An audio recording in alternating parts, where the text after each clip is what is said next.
अपने सफलतम जो जिन्होंने ये सफलता अर्जित की है, 1-2 मिनट का 5 मिनट का इंटरव्यू अपने रिकॉर्ड करेंगे। आप विद्यार्थी खुद से चल के थोड़ा सा मुझे बता देंगे, जिस दिन आपको सहज लगे, है ना, बाल वाल बनाए हो अच्छे से और ऐसा लगे कि आज मैं इंटरव्यू में अच्छा दिखूंगा, मुझे फोन कर देना कि सर आज इंटरव्यू जो है वो कर लिया जाए। तो 2 मिनट का एक अपने इंटरव्यू जो है वो लेंगे, जिसमें आपका परिचय आ जाएगा इस पूरी यात्रा।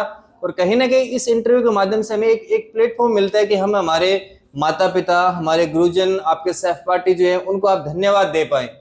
तो आज की इस कड़ी में जो जहां से अपनी शुरुआत करते हैं, उनको मैं बुलाना चाहूंगा। श्री हाकमदान जो है, आप यहाँ पे आगे की ओर अगर पंक्ति में आए।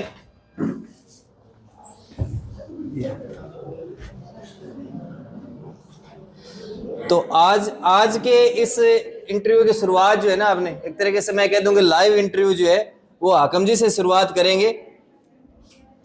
आपको जो भी ये बातें बताएंगे इतिहास के विद्यार्थी के रूप में बताएंगे, वर्तमान में स्कूल लेक्चरर, कॉलेज लेक्चरर की तैयारी करने वाले एक विद्यार्थी के रूप में आपको बताएंगे।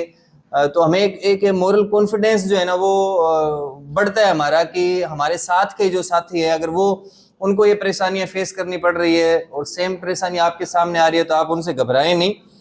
परिचय आपका हाकमदान और पिताजी स्वर्गीय श्री अड़बूदान जी चारण जो है, और माताजी वासुदेवी। आप आलमसर बाड़मेर के रहने वाले हैं और पीजी आपने जो है एमए इन हिस्ट्री जो है वो आपने 2022 में उत्तीर्ण की।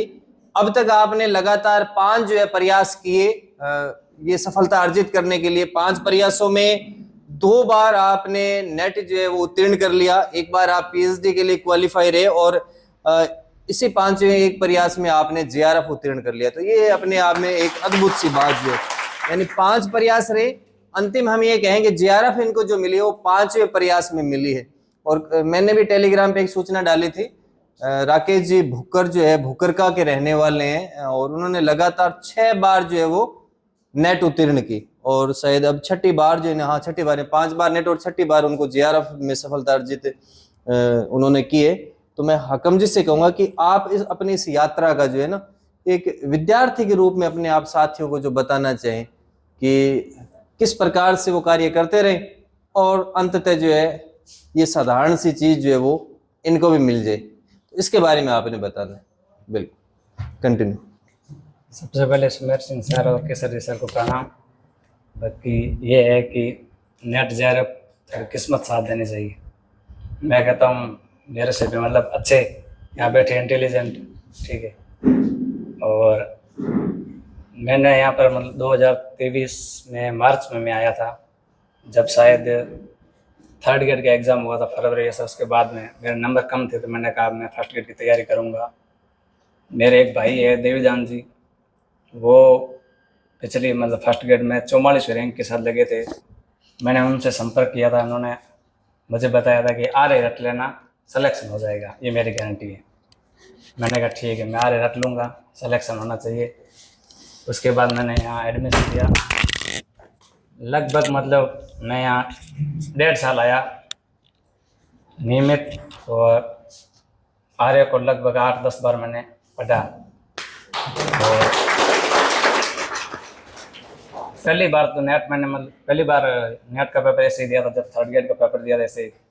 मेरे 3rd ग्रेड में 130 नंबर से जो रद्द हुई थी, मैंने सोचा मेरा सिलेक्शन हो जाएगा और मैं यहाँ से गांव चला गया था। फिर 4 महीने बाद वो भर्ती रद्द हो गई थी। उसके बाद वापस 1st ग्रेड किया, लेकिन 6-7 महीने किया, पर कोई अच्छी सलाह किसी ने मतलब मिली नहीं। फिर ऑनलाइन कोर्स भी लिया था, उसको नोट्स नहीं बना पाया और फर्स्ट पेपर को नहीं बना मतलब तैयार नहीं कर पाया, तो फिर मैंने बीच में छोड़ दी, वापस 3rd ग्रेड लग गया था। और फिर उसके बाद वो नहीं, फिर 1st ग्रेड में लगा 2023 मार्च से। और फिर आर्य को मतलब पढ़ा, 8 से 10 बार पढ़ा। और पहली जब मैंने शुरू की उस आर्य को थोड़ी बहुत पढ़नी, उसमें मेरी नेट हो गई थी। 2 बार नेट हुई। पिछली बार का पेपर था 2 पारियों में था, 2nd पारी में शायद थोड़ा टफ था, यहाँ पर मेरे परसेंट सही नहीं हुए, इसलिए मेरी सिर्फ पीएचडी हुई। और इस बार मेरी जेआरएफ हुई। बाकी यही है, मतलब आप देते रहो, कभी न कभी किस्मत साथ दे देगी आपका। बाकी जरूरी नहीं है कि हाँ आप में टैलेंट है उसके बाद निकले, ये भी जरूरी नहीं है। कम पढ़े हुए लोग भी जेआरएफ कर लेते हैं। पिछली बार भी की होगी, इस बार मैं कहता हूँ मेरे से भी कई होशियार यहाँ पर बैठे और भी जगह बैठे हैं, और मेरा भाग्य ने साथ दिया, 2-4 तुक्के सही बैठ गए और जेआरएफ हो गई। वास्तविकता यही है।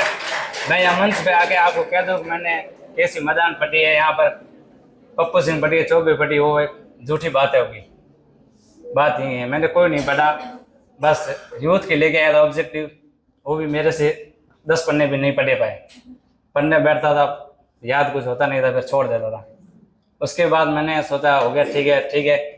मैथ्स में मेरे सारणी थे वो इस बार ईजी थी, वो बैठ गई और 8-9% मैथ्स में सही हो गए, और बाकी तो फर्स्ट पेपर तुक्के लगाने पड़ते हैं। अब कोई अगर कोई डेटा वाला अगर है अच्छा, कोई अलग चीज़ है, बाकी सब लगाते हैं। और जिस दिन आपके लगभग 28 और 30 फर्स्ट पेपर सही हो जाएंगे और सब्जेक्ट पर अगर आप पकड़ है तो आप 101% जेआरएफ करोगे, वो अलग चीज़। यहाँ फिर 1-2% रह जाओ अलग, बाकी लगभग जेआरएफ हो जाती है, तो वो चीज़ है। बाकी आरए को ज़्यादा से ज़्यादा बार पढ़ लो, सिलेक्शन तो करा देगी, पर याद कितनी होती है आदमी के ऊपर डिपेंड है। इसी आरए से पेपर देते हैं, इसी आरए से एक शख्स प्रथम रैंक लाता है और एक सबसे नीचे आता है। आरए से पेपर बनता है ना यहाँ पर, वो चीज़ है। बाकी पढ़ते रहो अपने हिसाब से।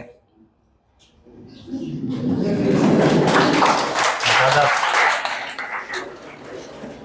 बाकी अब जस्ट जो पहली बार पढ़ रहा है वो तो शेड्यूल को फॉलो करे 2-3 बार। जिसने कम से कम 6-7 बार शेड्यूल फॉलो कर लिया है, वो उनको फिर शेड्यूल से फॉलो करने की कोई ज़रूरत नहीं है। वो अपने हिसाब से जो कमियां हैं उनको सुधारे।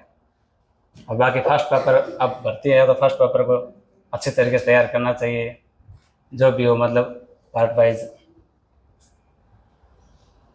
शानदार।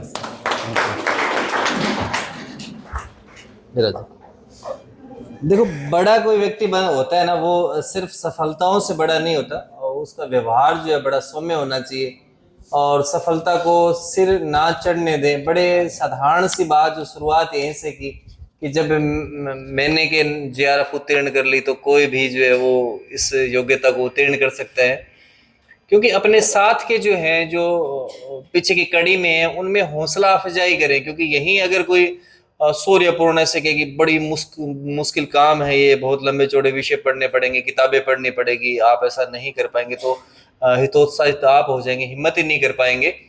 और इन्होंने कहा भी आप कोई सी भी किताब पढ़ें, जो भी आप पढ़ें उसको अच्छे से पढ़ें, और उसको एक बार नहीं बहुत बार आप पढ़ेंगे तो आप ये कर पाएंगे। लगातार जो है थोड़ी रिस्क भी लेनी पड़ेगी, और थोड़ी सी भी रिस्क लेंगे। एक किताब ऐसी है जिसको पढ़ के लोग जो है फर्स्ट रैंक, अपने भी बैच में से जो फर्स्ट रैंक ले आए, और उसको भी पढ़ने वाले जो ऐसे थे कि किसी भी कारण से पीछे रह गए। शेड्यूल अगर आपने 5 से 6 बार रिवाइज कर लिया है, मैं हाकम जी की इसी बात को दोहराना चाहूंगा, संशोधित करूंगा। मैं ये मानता हूँ कि अगर किसी ने 3 बार पढ़ लिया है ना, 3 बार, हाकम जी को थोड़ा सा बढ़ा दिया, 6 बार के दिया, मैं 3 बार अगर किसी ने शेड्यूल को फॉलो कर लिया, उसके बाद में विद्यार्थी अपने हिसाब से पढ़े, अपने हिसाब से, जैसे उसको लगे कि ये खंड मुझे करना है। तो पुनः आप सभी विद्यार्थियों को मेरी ओर से जो है बहुत बहुत धन्यवाद। और स्कूल लेक्चरर में आप जो प्रथम पेपर में अच्छा कार्य करें, एक बहुत बड़ी बात होती है। ग्रामीण पटल से, क्षेत्र से हम आके और ऐसे हायर जो है वो सफलता योग्यता अर्जित करें, जो कि हमें मासिक 50,000 रुपए से भी अधिक जो है स्कॉलरशिप, और सोसाइटी में एक बहुत बड़ा नाम होता है। जो ज्ञान को समझता है, जो जीआरएफ को समझता है, वहां जब आप ये नाम लेंगे तो आपके प्रति उनका जो नजरिया है वो अपने आप में जो है बड़ा ही सकारात्मक हो जाएगा।